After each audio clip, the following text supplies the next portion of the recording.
Welcome to my channel. ఇప్పుడు మునగాకు కరివేపాకు కారపొడి ఎలా చేద్దామో చూద్దాం. అన్నంలోకి టిఫిన్లోకి ఎంతో రుచిగా ఉండే హెల్దీ కారపొడి రెసిపీ చూద్దాం. రోజు ఒక స్పూన్ కరివేపాకు మునగాకు కారపొడి తీసుకుంటే జుట్టు రాలడం తగ్గుతుంది, డయాబెటీస్ కంట్రోల్ చేస్తుంది, హార్ట్కి ప్రాబ్లమ్స్ కంట్రోల్ చేస్తుంది, కొలెస్ట్రాల్ ప్రాబ్లమ్స్ని కంట్రోల్ చేస్తుంది. ఒక బాండిని తీసుకుని దాంట్లో కొంచెం నూనె వేసుకోవాలి.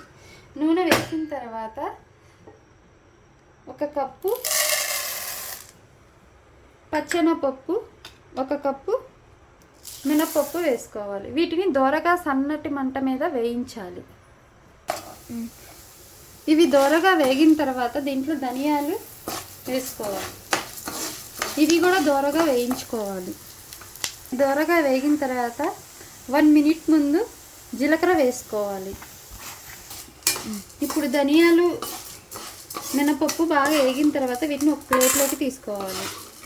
వీటిని ప్లేట్లోకి తీసుకొని ఇప్పుడు ఎండుమిరపకాయలని దోరగా వేయించుకోవాలి. ఒక 30 ఎండుమిరపకాయలు తీసుకోవాలి.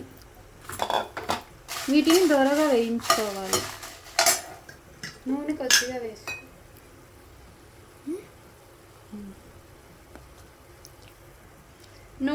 నూనె వేస్తే కారపొడి బాగా టేస్ట్గా ఉంటుంది.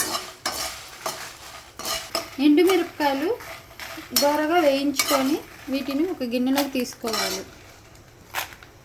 ఇప్పుడు ఒక స్పూన్ నూనె వేసుకొని మునగాకుని సన్నటి మంట మీద వేయించుకోవాలి. మునగాకుని బాగా కడుక్కొని ఫ్యాన్ కింద ఆరబెట్టుకొని పొడిగా ఉండేటట్టు చూసుకోవాలి.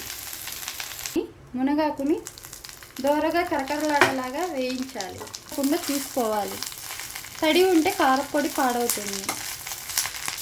ఇలా మునగాకుని మనం దోరగా వేయించుకొని దానిలో తడి లేకుండా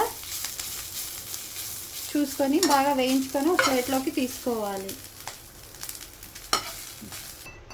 ఇప్పుడు మళ్ళీ ఒక స్పూన్ నూనె వేసుకొని బాగా మనం ఆరబెట్టిన కరివేపాకుని వేసి వేగించాలి.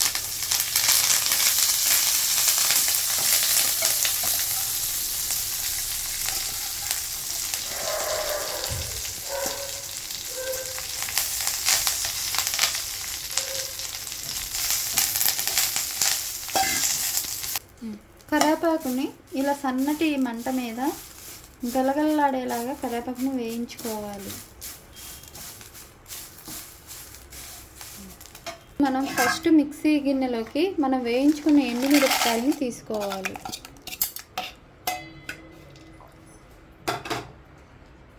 ఎండుమిరపకాయలు తీసుకొని మనం కొద్దిగా కల్లుప్పు వేసుకోవాలి.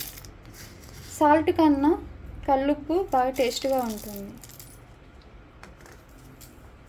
అన్నీ మిక్సీలోకి తీసుకొని మిక్సీని ఆన్ చేసి పొడిగా చేసుకోవాలి.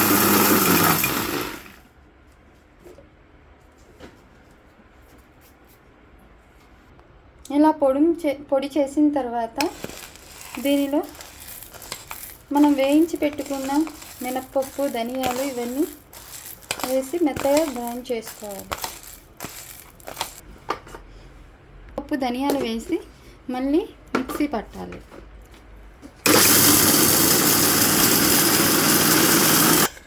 మనం వేయించి పెట్టుకున్న కరివేపాకు, మునగాకు మిక్సీలో వేసి మిక్సీ పట్టాలి. చింతపండుని చిన్న చిన్న ముక్కలుగా చేసి మిక్సీ పట్టాలి.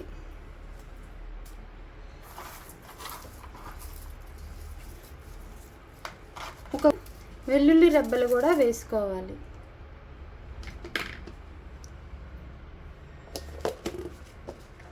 కమ్మటి రుచికరమైన మునగాకు కరివేపాకు కారం రెడీ అయ్యింది. దీన్ని వేడివేడి అన్నంలో కొద్దిగా నెయ్యి వేసుకొని కారపొడి వేసుకొని తింటే చాలా టేస్ట్గా ఉంటుంది. దీన్ని అన్నంలో కాకుండా ఇడ్లీలో కూడా వేసుకొని తినవచ్చు.